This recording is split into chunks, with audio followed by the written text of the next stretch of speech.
하나님의 비밀, 하나님의 지혜라는 제목의 말씀을 전해드리겠습니다. 먼저 제가 시 한 편을 읽어드리겠습니다. 잘 들어보십시오. 제목, 나는 백수라요. 지은이 이분수. 나는 백수라요. 묵고 노는 백수. 아무것도 안 하고 노는 백수. 밭 쪼매난데 콩이나 쪼매 심고 놀지 뭐. 그래도 좋다. 이런 시입니다. 유난히 문맹률이 높았던 칠곡군에 할머니들을 대상으로 한글 교육이 있었습니다. 거기서 한글을 배우신 할머님들이 250명, 그 중에서 시쓰기에 참여하신 분이 115명, 그 중에 한 분이셨던 이분수 할머님의 나는 백수라요라는 시였습니다. 첫 번째 시집 시가 먹고를 내고 난 다음에 두 번째 시집 콩이나 쪼매 심고 놀지 뭐에 나오는 한 편의 시입니다. 연세가 높으시지요. 그러나 그 연세에 굴하지 않고 끊임없이 새롭게 도전하고 멋지게 성공적으로 한글을 배우신 다음 마음을 한글로 표현한 이런 노력과 열정이 너무 아름답습니다. 이분들께서 바라시는 행복이 남은 여생 가운데 꼭 이루어지기를 진심으로 바라고요. 또 진심으로 기원합니다. 이 할머님들의 시를 통해서 본 세상은 넉넉한 세상이었습니다. 할머님들의 시를 통해서 바라보는 세상은 활기차고 아름다운 세상이었습니다. 인생의 황혼기라고 할 수 있는 분들께서 시를 통해서 넉넉하고 살만하고 활기차고 아름다운 세상을 얘기하고 계셨습니다. 또 한편의 시를 읽어드리겠습니다. 제목, 약해지지 마. 있잖아, 불행하다고 한숨 짓지 마. 햇살과 산들바람은 한쪽 편만 들지 않아. 꿈은 평등하게 꿀 수 있는 거야. 나도 괴로운 일 많았지만 살아있어 좋았어. 너도 약해지지 마. 이 시의 저자는 시바타 도요라고 하는 일본의 할머니 시인입니다. 그는 92세부터 시를 쓰기 시작했습니다. 그리고 10년 동안 2013년 102세로 세상을 떠나실 때까지 시집을 냈습니다. 약해지지 마, 100세. 이런 시집을 통해서 독자들의 마음을 울렸던 100세 시인으로 알려져 있는 할머니 시인 시바타 도요입니다. 많은 사람들이 이분의 시를 읽고 마음의 위로를 받았습니다. 많은 사람들이 용기를 얻었습니다. 심지어는 스스로 생을 마감하려고 마음먹었던 사람이 시바타 도요의 시를 읽고 다시금 살아보자는 용기를 내기도 했다고 합니다. 92세라고 하는 연세는 무엇인가를 마감하고 정리하는 연세라는 생각을 우리는 하게 됩니다. 점으로 가는 숫자. 그러나 시바타 도요를 통해서 본 92세라고 하는 숫자는 새로운 시작과 새로운 창조의 숫자입니다. 이 할머니의 마지막 10년은 슬픔과 아쉬움으로 또는 두려움으로 가득 찬 10년이 아니었습니다.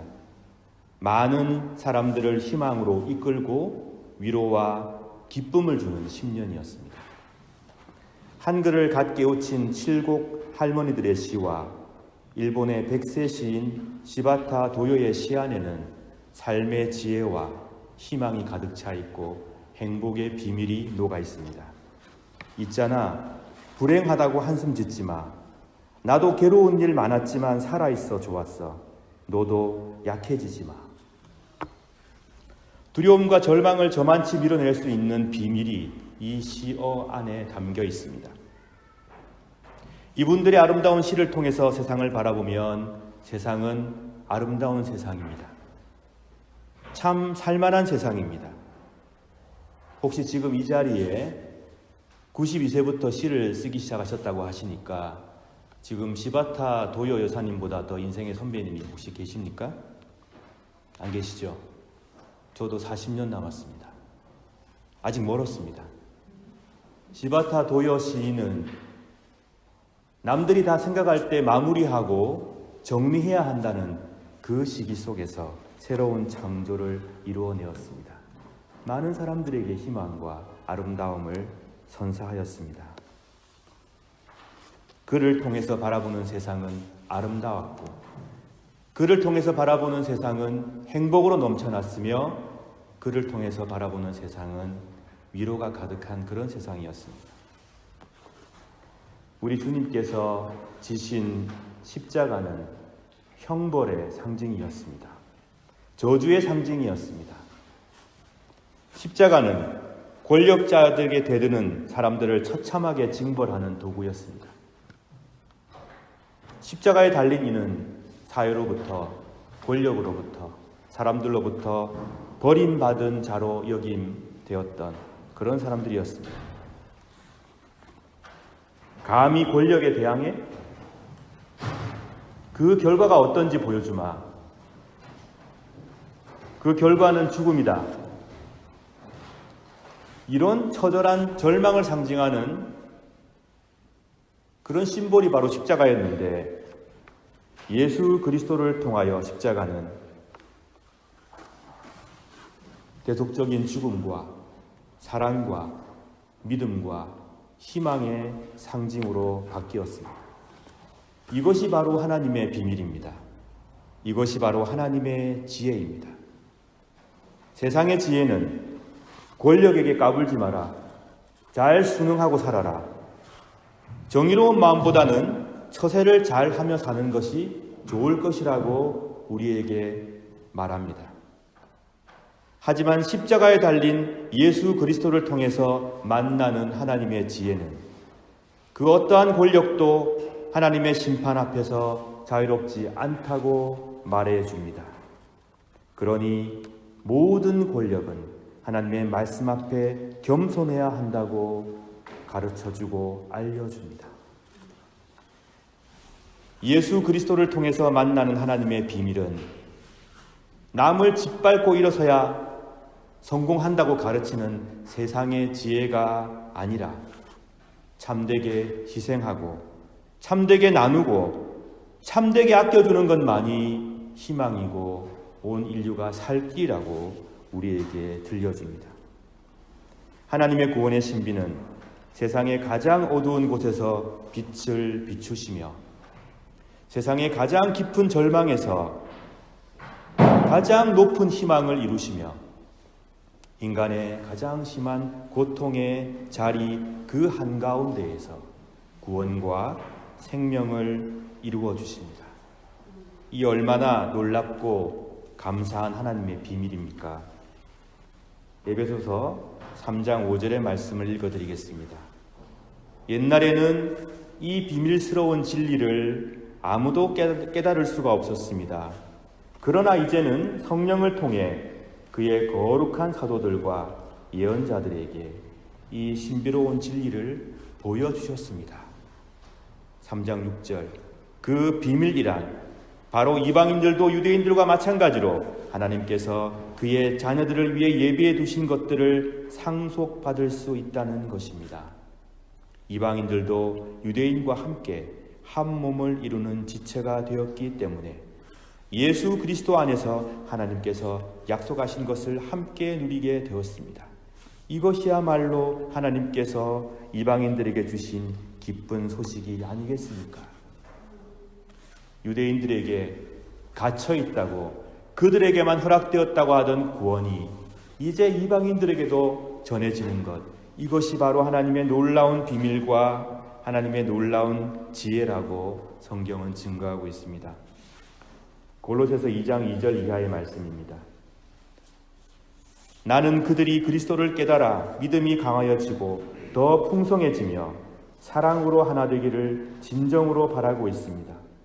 여러분이 하나님의 놀랍고 비밀스러운 진리, 즉 그리스도 그분 자신을 완전히 알게 되기를 내가 얼마나 바라는지 알아주시기 바랍니다.